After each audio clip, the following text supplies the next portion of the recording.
Hello, everyone. Welcome to the Selling My Business podcast. This is your host, August. Today, my guest is Robert Hearst. Robert is a seasoned finance, accounting, and operations executive that has exclusive experience and expertise leading business owners through the sales process, often with sales prices above market value. To complement his knowledge of business, Robert became a certified equipment appraiser and lease negotiator. Robert's work history shows that he has grown to be a competent leader in finance, operations, and accounting, serving a wide variety of industries. So, hey, Robert, tell me more about your background and why you became a business broker. Hey, August, thanks for having me on today. 20 some odd years ago, I wound up getting my real estate license. And when you get that, there's only a few things that you can do residential or, commercial empty spaces, or timeshare or something like that. But since I have two business degrees and accounting degree, I've always loved business. And in the state of Florida, some businesses are sold with real estate, which is why you need a real estate license to do that work here in Florida and earn a commission. So I chose to only just become a business broker. That's all I've ever used my license for. Got it. Cool. So Robert, you have a lot of history of managing deals and working through a lot of different types of transactions. So give me a couple examples of different situations that you've found business owners, circumstances they've been in that you kind of want to talk on to give some advice to other business owners out there that might be in the same situations. Yeah, I want to touch on a couple that you might not normally think of today. One of the first ones that I want to chat about is a business owner that has a lot of their family members working for them in their business. So this past summer, I had a similar situation with it was a $3.2 million sale of a business, and so when we were trying to find buyers for it, we got a lot of feedback saying, well, the operator is the husband, the wife does the marketing and the administration. He has two daughters working there, which handle 90% of the operations, and then they have one part-time person. So like the whole family basically ran the entire business. And families are tight, and people are reluctant to try to buy a business where so much of the knowledge of the business could walk out the door as a family unit. And it just so happens in this particular case, another family with almost the same size wound up purchasing the business, and just basically the husband and the wife replaced the husband and the wife, and then one of their kids replaced one of the other children from the seller.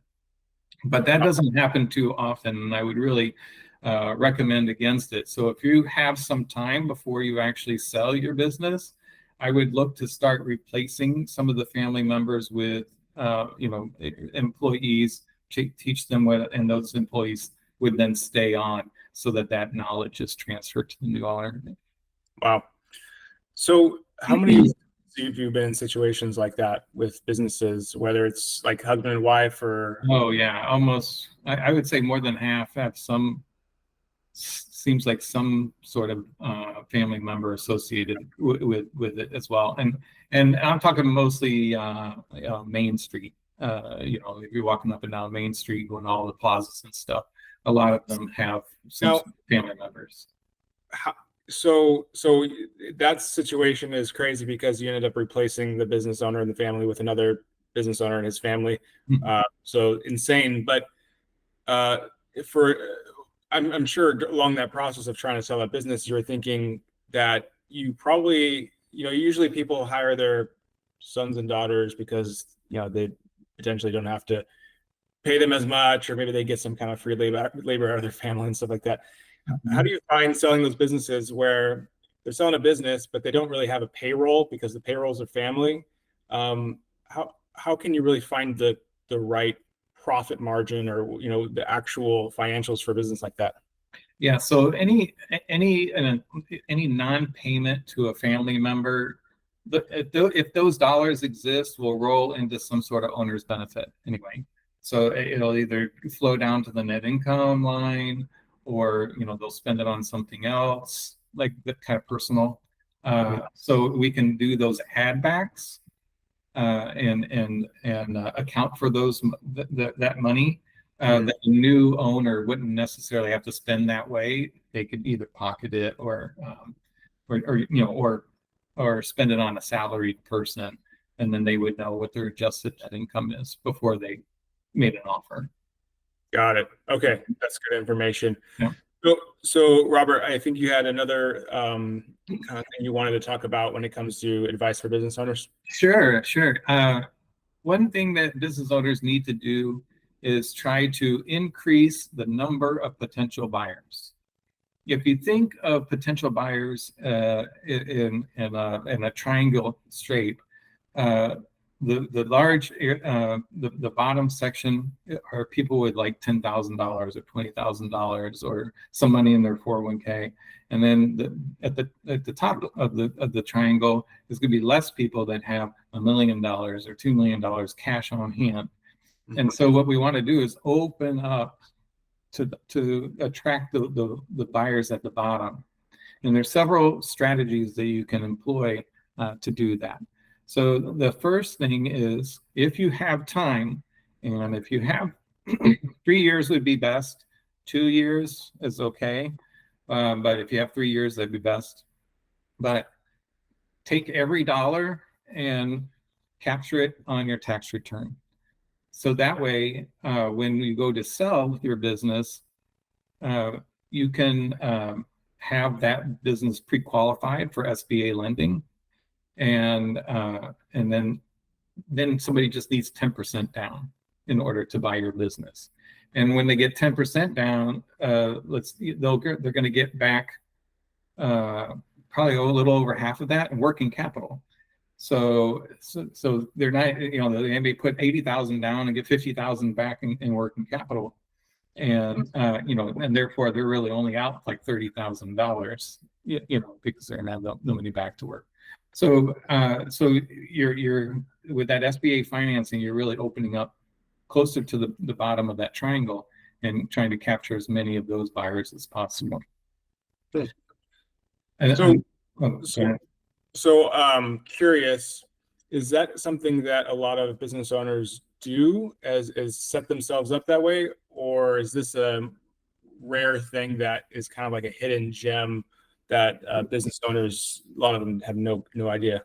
And it's actually, I think they know that the government's not going to loan money against their business if they're not paying their taxes. And that's probably just an understanding. But how do you get from point A to point B? If you have some time, you hire someone like myself who has, the consulting acumen to help you position all of your finances for the 3 years, and set you up for success when you have put everything on your tax returns, and then get your business pre-qualified on down the road when you're ready to sell. Got it. Okay. Secondly, now that the interest rates are higher, this is a great time to offer owner financing. So when you have a business that may be less than 500,000, because the banks like to, not only do you need for SBA financing, but you need to have a certain amount of money. They don't just do SBA for $100,000. It's like usually $500,000 or more. But so below that, it's a great time right now to offer owner financing, because you can get 8 or 9% interest on the money, and you get a revenue stream every month for 4 or 5 years or whatever you set up as the payback period. The catch there is you need to make sure that there's enough net income on your paperwork and in real life, not just on your P&L, but in real life, so that they can make that payment to you comfortably. So that way they don't go out of business, and then you get the business back because you had owner financing. So how does a business owner set that up with the buyer? So what you'll do is when you do the offer contracts, you'll stipulate in there that you're doing seller financing, The closing attorney will pick up on that, and the closing attorney will create the necessary documents. It'll be registered with the state that they live in this case, Florida. They'll pay doc stamp fees and so on, and it'll be a registered loan in the state of Florida that you're paying back to that business owner. And then, like I said, if for some reason that the buyer doesn't pay, the ramifications of that could be that the seller takes the business back. Got it. They would have lost all that investment, and so that's their incentive to keep paying. Yeah. So when it comes to a standard transaction, buyers buying a business, how often do people do seller financing? Well, right now I try to encourage it because, like I said, the interest rates are high. It also depends on, again, how much they're selling it for. The lower amounts, I'd like to, see them offer that financing. Again, it's all about opening up more buyers, trying to get to the access to the buyers at the bottom of the triangle.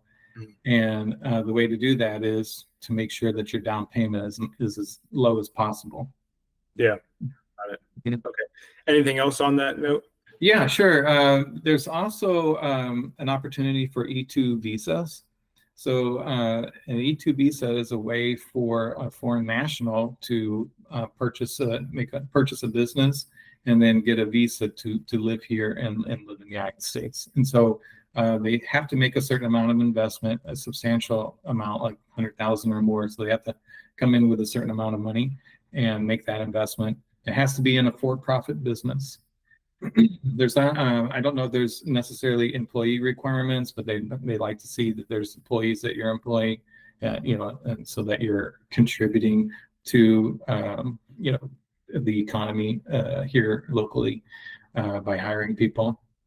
And so they can make that investment, and so now you're opening up your buyer, round of buyers to foreign people, not just people in the United States that have a certain amount of money or less, but you're also opening it up to people from other countries wanting to come here. So maybe you mentioned this in the beginning, but how can you advertise your business to these individuals? That's also part of the trick that business owners miss sometimes when they try to do it themselves. When you use a business broker, we're already networked. Things are, we network with other brokers. It's on the, your business is listed on the MLS. The exposure of your business is so much greater using a broker than it is when you just do for sale by owner, that the likelihood of you picking up on, all of these areas, seller financing and SBA pre-qualification and E2 visas, it is way more likely to get you a buyer that wouldn't be interested in your business than it would be just to for sale by owner and hope somebody sees your Craigslist ad or whatever. So basically, obviously, business brokers can help in a huge variety of different ways to help sell a business. One of them being, if you're looking to sell your business, talk to a broker to see, and I guess just tell them that you want to make sure that your business also gets advertised to these different places as well.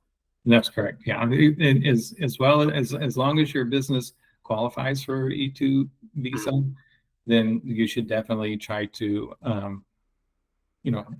have your broker, make sure that they're getting it out to a place where people from other countries will see the advertisement for your business. So on that note, real fast, what are the qualifications for E2? It needs to be a substantial amount of money in investment, so 100,000 or more. It needs to be a for-profit business. Those are the two basic requirements, and then beyond that, like I said, there's it's not as stringent requirement, but it should have some employees out, so that you're showing that you're trying to root yourself and you're not just buying something just to be here for 5 minutes and then go do whatever you want to do in the country, that you're actually trying to buy something to come here and run and be successful at. Awesome. It's also business plans and this other stuff. I mean, you have a lot of financial stuff to prove. about yourself and where the business is going. But for the main things are those. Awesome. So, Robert, any kind of lasting advice, kind of wrapping up the podcast, or any last advice to business owners? Again, don't try to do this on your own. First of all, it takes away from what you're supposed to be doing, which is selling your product or service. Business brokering can save you a lot of time, even though it seems like it costs a lot of money. But if you miss sales because you're busy, doing all this paperwork, or you're trying to do the marketing, it's just going to take away from your focus on your own business. And that's not what you need. You need to keep your business running strong. And then, you can show those financials and then get more money for your business. Also, having the forethought to plan when you're going to sell your business, and then trying to use that time, that 3 years or so, to really position your business to get the highest market value or market price for your business. And there's some strategies to do that. Got it. So business owners listening to this, they want to reach out to you, Robert. How's the best way they can reach out to you? They can just call my cell, 561-512-6234. They can also find me at kmfbusinessadvisors.com. Got it. Perfect. Awesome. Well, thank you so much, Robert, for taking the time. Appreciate it. Thank you, August. Yeah, it's been awesome. Some really, really great advice, very specific advice, which is awesome as well. Yeah. Thank you, everybody that was listening to this. We really appreciate you listening in. If you have any questions about selling your business, reach out to Robert, or you could reach out to us and we'll connect you with a local broker. So thank you so much, Robert. Thank you for the time. Thank you. Thank you. Have a great day. Yeah.